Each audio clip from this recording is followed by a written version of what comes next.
Sir, how should he increase revenues? We had President and CEO of Veloso over in Bloomberg TV mentioning it's going to be very difficult to pay down this debt. It's 60+% already to GDP compared to pre-pandemic levels. Even Finance Secretary Dominguez said it's going to take 6 years, 5 to 6 years of 6% growth just to pay down this debt.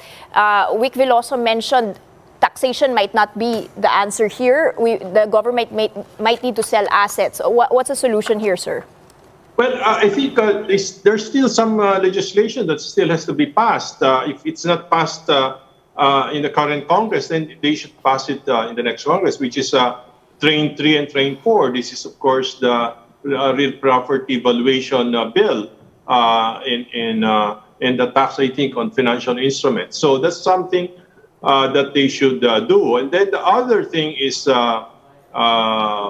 aside from, of course, offloading some government assets, I think that they should really think about PPP as a way to move the infrastructure program forward without the government incurring additional debts or additional expenditures. So I think they have to make the PP program attractive for investors to come in. There's still a lot of capital that can be harnessed to be able to address our infrastructure needs. Okay, now, go ahead. No, so I wanted to ask you, sir, is this achievable within 6 years? Oh, yes, it's quite achievable. And especially if we try to grow out of the debt, if we grow at 6% or even more, I think we can easily grow out of the debt, no? And at the same time, they could look at other additional revenue sources like sort of a tax on digital transactions, no? A lot of, e-commerce transactions, especially from abroad, are not being taxed. Okay, now talking about investments here, of course, that would also be hinged on foreign relations here. Earlier, you were saying that a vote for Marcos is expected to be more a vote for policy continuity. Does that also apply to foreign relations here? Do you expect that that pivot to China to continue, and do you expect a weakening relationship as well with the U.S. when it comes to a Marcos presidency? I think it's mischaracterized. That Duterte's policy is pro-China and anti-US. It is actually quite balanced. It's a pragmatic foreign policy. If you look at the record, President Duterte extended the visiting forces agreement, and very recently, during the vote in the UN to expel Russia from the Human Rights Council, the Philippines is the only one in Asia that actually voted yes in alignment with the United States.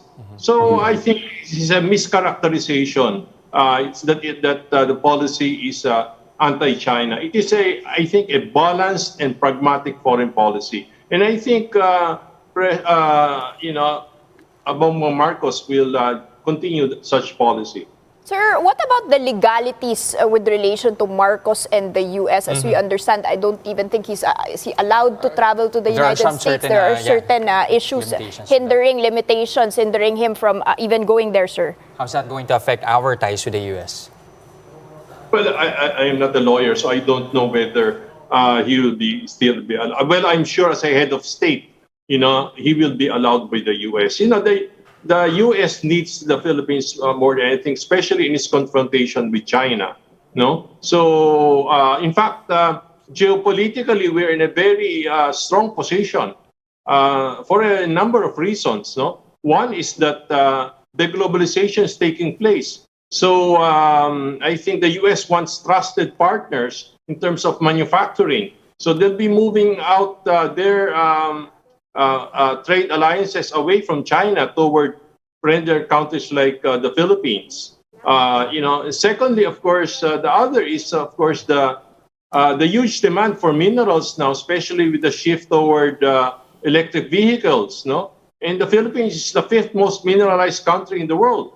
So, for example, nickel is quite important to electric vehicles, and we are the 2nd biggest nickel producer in the world. So, the Philippines is a favorable geographical position. Finally, the Philippines is a has a very young population, whereas the rest of in Asia, a number like South Korea, China, and Japan are shrinking.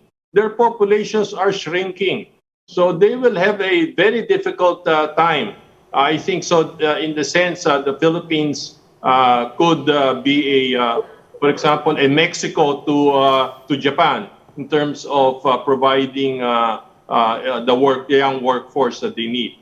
Okay, lastly now, Sir Toti, there are some analysts here who are fearing that a Marcos presidency might actually worsen cases of corruption and nepotism. Do you share that sentiment, and what should Marcos do to address such concerns, and how might that impact business and investment confidence?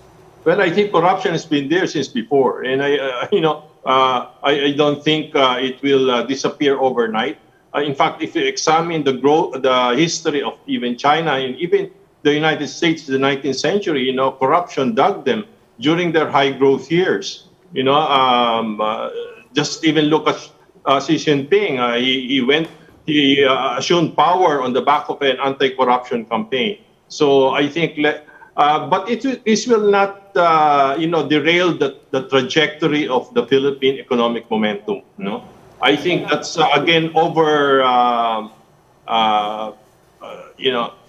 as feared that this will be a constraint to the Philippine economic growth story.